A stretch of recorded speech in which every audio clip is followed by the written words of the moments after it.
erim nuqul meni boshqa ayollar bilan solishtiraveradi.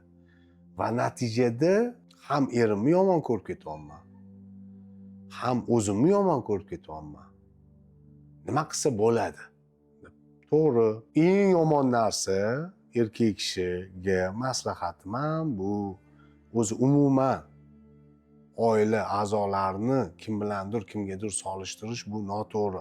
Ayniqsa o'zini ayolini, o'zini xotinini boshqa qizlar bilan, boshqa ayollar bilan solishtirish juda og'ir ahvollarga olib keladi. Og'riqli bo'ladi. Sababi ayolni avvalambor nafratiga uchraydi o'sha erkak kishi. Chunki har bir ayol o'zini individual ravishda go'zalman, kelishganman, yaxshiman, mani erim yaxshi ko'radi, men o'zimga e'tiborliman. Hattoki e'tiborsiz bo'lsa ham, hattoki o'zini yaxshi ko'rmagan taqdirda ham eri solishtirdimi, o'zini yaxshi ko'rmaydi, samootsyenkasi tushib ketadi, qadrsizligini his qiladi. U eriga to'g'ri kela olmayotgan, qoliplarga tusha olmayotgani uchun o'ziga bo'lgan ishonchi shunaqa darajada tushib ketadiki, bu keyinchalik har bitta gapirayotgan gapini, har bitta qilayotgan ishini 100 marta o'ylab, xuddi 7 o'lchab bir kes deydi-yu, shu narsani o'ylab o'zini zatorможенный his qilishni boshlaydi. Haqiqatan harakatlarida, so'zlarida samimiylik yo'qoladi. O'zi qandoq bo'lsa shundoq tutishini yo'qotadi. Va oqibatda ko'p holatlarda bunaqa oilalarda keyin janjal paydo bo'ladi.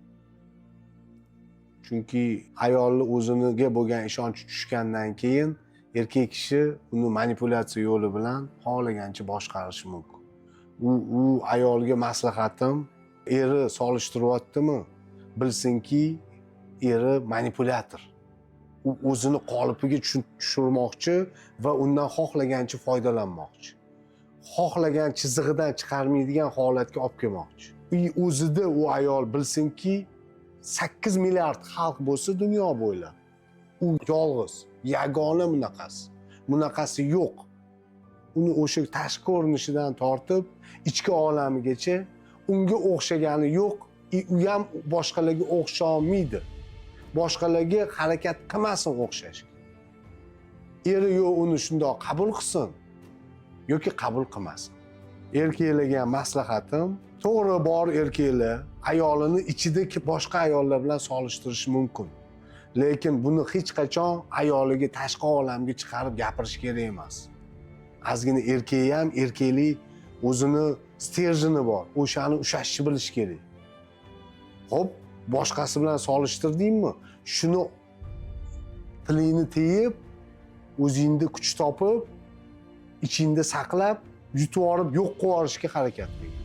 Chunki o'sha ayoling seni jufti haloling va farzandlaringning onasi. Va unaqa ayol boshqa bo'lmaydi. Shuni tan olgin bo'ldi, qabul qiling. Boricha.